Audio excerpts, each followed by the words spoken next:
Je vais revoir ma Normandie, c'est le pays qui m'a donné le jour. Eh oui, moi je suis natif d'Alençon, donc quelque part, je suis normand, je suis viking.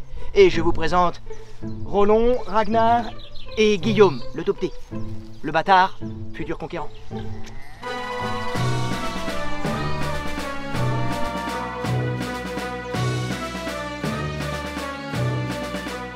Les Andely, durant l'Antiquité, eh bien, c'est un petit oppidum de la tribu celte des Véliokas, dont l'oppidum principal est du côté de Rouen. Alors, les Véliokas, ça vous dit peut-être plus rien aujourd'hui, mais ils ont laissé leur nom aux Vexins. Le Vexin normand, le Vexin français, ça nous vient des Véliokas. Et ici, donc aux Andely, nos Véliokas, ils ont un petit oppidum confortablement niché dans une boucle de la Seine, très prospère, très florissant, mais pas n'importe où. Parce que les Andely, en fait, c'est deux villages. Le petit Andely et le grand Andely. Et nos Véliokas, ils étaient du côté du grand Andely. Après la conquête romaine, le site donc du grand Andely va continuer à se développer, à être prospère avec la paix romaine. Et j'en veux pour preuve qu'on a retrouvé aux Andely un des théâtres gallo-romains les plus importants de Gaule. Ici, au lieu-dit des Cateliers. D'ailleurs, il était tellement balèze ce théâtre romain antique que nos anciens croyaient que c'était un château. D'où le nom de Catelier, ça vient de château, mais c'était pas un château, c'était un théâtre gallo-romain. Alors aujourd'hui, il a complètement disparu, hein, mais en fait, il est encore là, notre théâtre gallo-romain. Il est juste enfoui sous la végétation, sous les arbres, sous les herbes, sous les feuilles. Et si on prend un peu de hauteur, eh ben, il se distingue nettement mieux.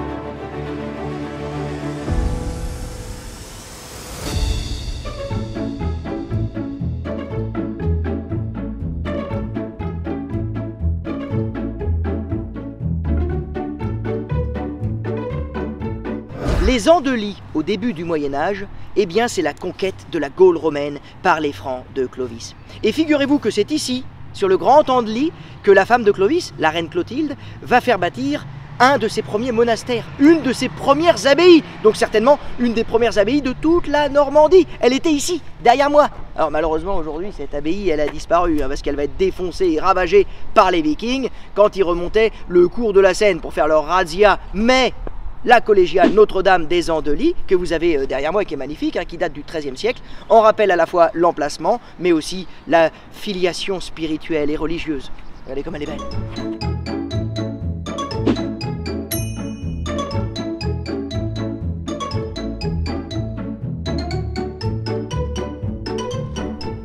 Ah oui, ça, Clotilde et les Andely, c'est une histoire d'amour de près de 1500 ans, hein. On a même une fontaine Sainte-Clotilde aux Andely. Tiens d'ailleurs, vous connaissez la légende de cette fontaine Sainte-Clotilde? Non? Bah c'est con. Ok, d'accord. Vous voulez que je vous la raconte? Bon, d'accord, je vais vous la raconter. Eh ben, justement, ça s'est passé pendant le chantier de la construction de notre abbaye par Sainte-Clotilde. Les ouvriers, à un moment, ils ont arrêté de bosser, ils en avaient marre, ils avaient soif. Donc on leur a dit, bah vous avez qu'à aller boire l'eau de la Seine, c'est à côté là, bah allez-y, puis vous revenez. Ah non, non, non, ça fait chier, c'est trop loin, hein. Nous on n'arrête pas de bosser, on n'arrête pas de porter, on est fatigué, on va pas se déplacer en plus. Ah non, non, fait chier, fait chier. Bon, ok, pas de panique, on a une rivière qui passe ici, le Gambon, donc à côté en plus il y a une source, voilà, il y a une source là, donc allez boire l'eau de la source. Ça va vous désaltérer, et puis c'est tout à côté, c'est à 100 mètres du chantier. Ça va? Ah non, non, ça va pas, non, on veut pas de l'eau, nous on veut du pinard, s'il vous plaît, on veut du vin, on veut du pinard. Le maître du chantier là il dit bah là je sais pas quoi vous dire, là du vin j'en ai pas, je suis désolé. Heureusement Clotilde elle est là, elle est arrivée, elle a dit ok les gars, pas de panique, vous voulez du vin? Vous aurez du vin. Et là je sais pas comment elle a fait, elle a dû mettre ses mains comme ça, elle a fait une incantation et soudain l'eau de la source s'est changée en vin. Eh oui, en pinard. Les noces de cannabis, enfin cannabis en deux mots, vous voyez ce que je veux dire? Voilà, cannabis, incroyable. Alors je sais, cette histoire c'est une légende, c'est une fable, mais encore aujourd'hui, cette fontaine est un lieu de pèlerinage très sérieux, très important pour les chrétiens. C'est un lieu d'espoir et de prière. Voilà pourquoi cette fontaine Sainte-Clotilde, elle est incontournable encore aujourd'hui pour les chrétiens.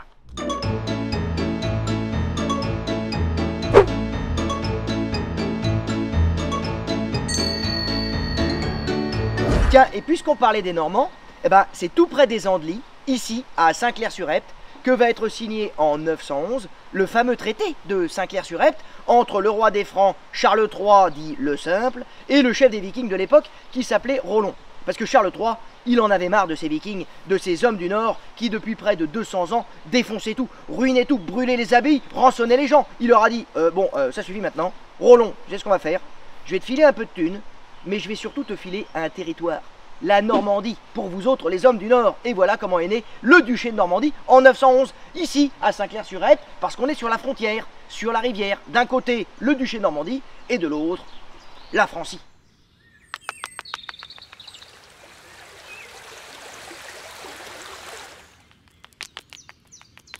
Et donc, vous l'imaginez, notre rivière, l'Epte, qui à présent sert de frontière entre la Francie et la Normandie, va être étroitement surveillée par les Français et par les Normands qui vont construire des châteaux pour se protéger. Et ces châteaux, eh bien, il y en a qui sont parvenus jusqu'à nous, enfin, certains vestiges, mais hyper impressionnants, typiques de l'an 1000, regardez, avec cette motte féodale, là, cette levée de terre sur laquelle on construisait le château. D'abord en bois et puis en pierre. D'ailleurs, c'est peut-être en Normandie que les premiers châteaux en pierre de l'an 1000 sont apparus en France, du côté de Ivry-la-Bataille, mais ça c'est une autre histoire. Mais celui de Château-sur-Epte, côté normand, il est ben balèze.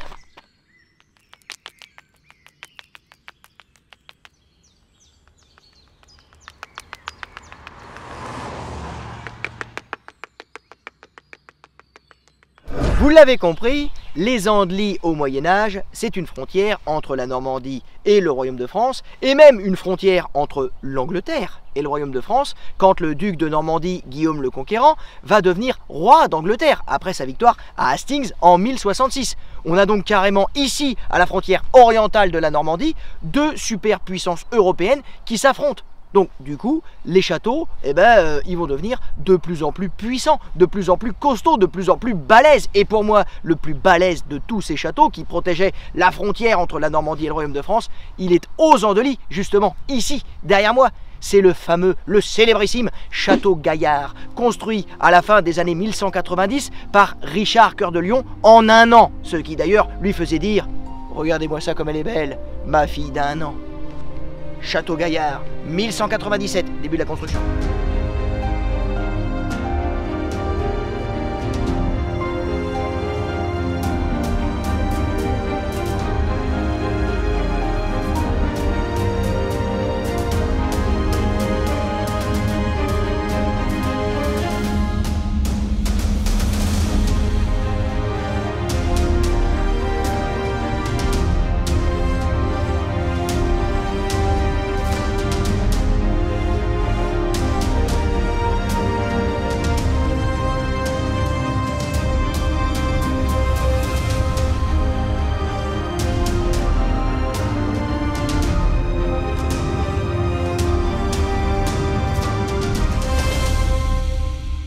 Et il était tellement colossal ce chantier, il a mobilisé tellement d'ouvriers, tellement d'artisans qu'il y a carrément un nouveau village qui va se développer au pied de la falaise du château, là où jusqu'alors il n'y avait qu'un hameau de pêcheurs. C'est la naissance du petit Andely qui, comme le grand Andely, va avoir très vite besoin de sa propre église. Et cette église, Saint-Sauveur, elle est parvenue jusqu'à nous. Elle est donc contemporaine de la création de Château-Gaillard, fin XIIe siècle, début XIIIe siècle, époque Philippe Auguste, quand la Normandie va devenir française.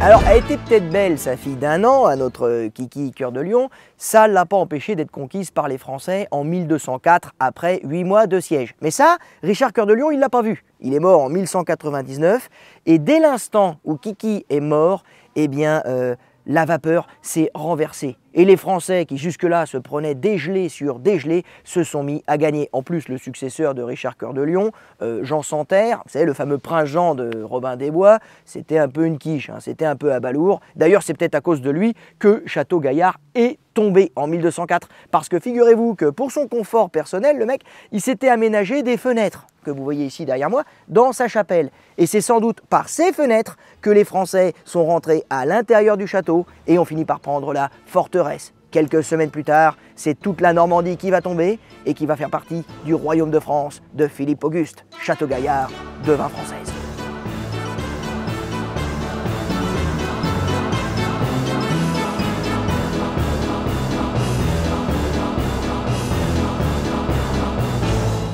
Les Andelys durant la Renaissance, eh bien c'est le début de la fin pour notre Château-Gaillard. Eh oui, cette forteresse qui pendant près de 500 ans a été un verrou stratégique et militaire de première importance durant la guerre de 100 ans, la guerre des religions, eh bien elle va commencer à être désarmée par Henri IV et achevée sous Louis XIII. Et oui, nous sommes maintenant au XVIIe siècle. Fini la féodalité avec ces petits barons féodaux, ces seigneurs, dans leur forteresse inexpugnable, dans leur nid d'aigle. Place maintenant à une monarchie plus moderne, plus centralisée, plus absolue.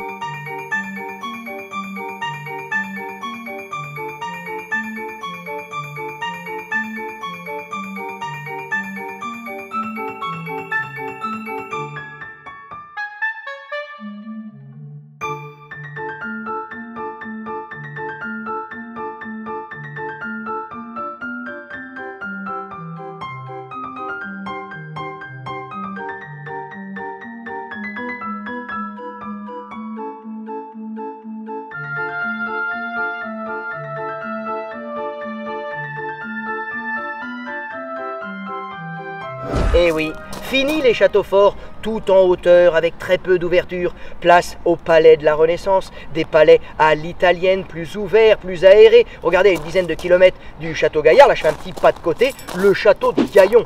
Magnifique palais de la Renaissance, peut-être un des premiers palais de la Renaissance en France, un tout début du XVIe siècle, où là clairement on privilégie le confort à la sécurité. Et puis en plus ça impressionne, hein, c'est tape à l'œil pour impressionner la galerie.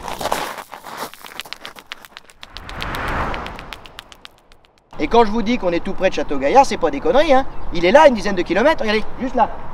Vous voyez ? Le petit nid d'aigle.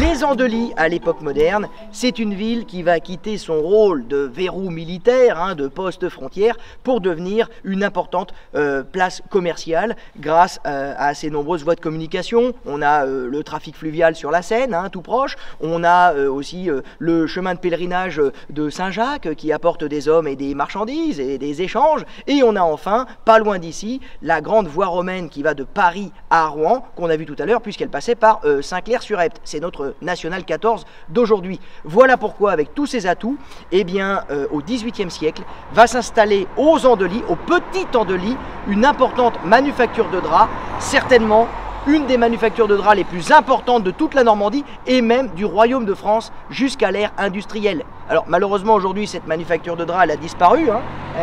Elle était derrière moi. Il en reste quelques vestiges, il reste aussi un beau parc et ce site appartient aujourd'hui à l'autre grand poumon industriel d'aujourd'hui aux Andelys, l'entreprise Holophane.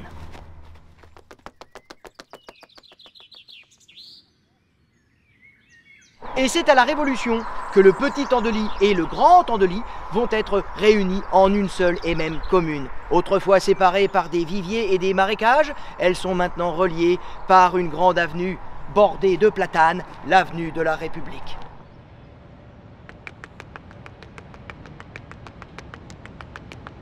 Les Andelys, à l'époque contemporaine, c'est une ville qui reste un carrefour commercial très important, grâce à son trafic fluvial sur la Seine, mais aussi grâce à ses voies de communication. Mais c'est une ville qui, quand même, faut bien le reconnaître, va louper le virage de la révolution industrielle. Pourquoi? Eh bien parce que dans un premier temps, les habitants des Andelys vont refuser l'arrivée du chemin de fer. Ils en veulent pas. Et là, après, ils vont essayer de reprendre le train en marche, hein, mais ils ont loupé un wagon. Hein. Ils essayent de rattraper le coup, ils veulent une bretelle. Ils vont finir par l'obtenir à la fin des années 1890. Mais clairement, en termes de rayonnement économique, la ville a pris du retard. En plus, la voie de chemin de fer des Andelys va être complètement bombardée, pulvérisée pendant la Seconde Guerre mondiale. Et on va abandonner la gare des Andelys qui, aujourd'hui, a été transformée en supermarché. Eh oui, la Deuxième Guerre mondiale n'a pas été tendre avec les Andelys, et en particulier avec le Grand Andely, qui va être détruit à près de 80%. Mais du coup, quand on va reconstruire le Grand Andely dans les années 50, dans un style assez homogène, eh bien, ça va lui donner un caractère assez pittoresque, assez singulier, qui permet de bien le distinguer du Petit Andely, qui lui a été plus préservé, donc qui est resté dans son jus médiéval. Donc du coup, ça fait vraiment deux atmosphères, il y a deux ambiances, il y a deux villes aux Andelys. Il y a le Petit et le Grand Andely, quoi. C'est 2 fois plus de bonheur.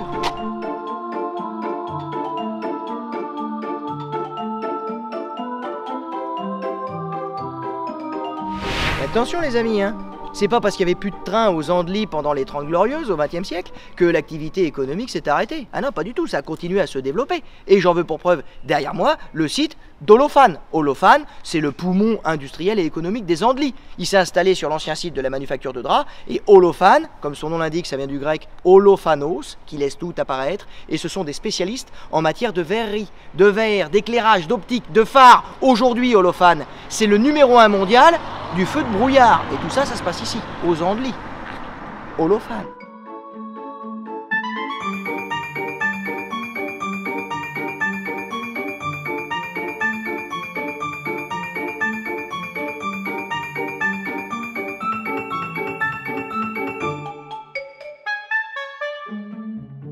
Alors, il n'y a pas moyen de passer aux Andelys sans faire un petit détour par l'hôpital Saint-Jacques. C'est vraiment un des visages familiers de la ville. Cet hôpital, au départ, c'était un hôtel-dieu du XIIIe siècle sur la route de Compostelle. Et avec le temps, c'est devenu un hôpital. Mais regardez-moi ça, comme il est massif, comme il est impressionnant, comme il est costaud. Ça nécessite de l'entretien.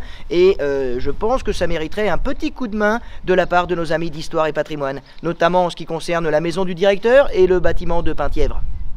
Histoire et Patrimoine, les Andelys comptent sur vous.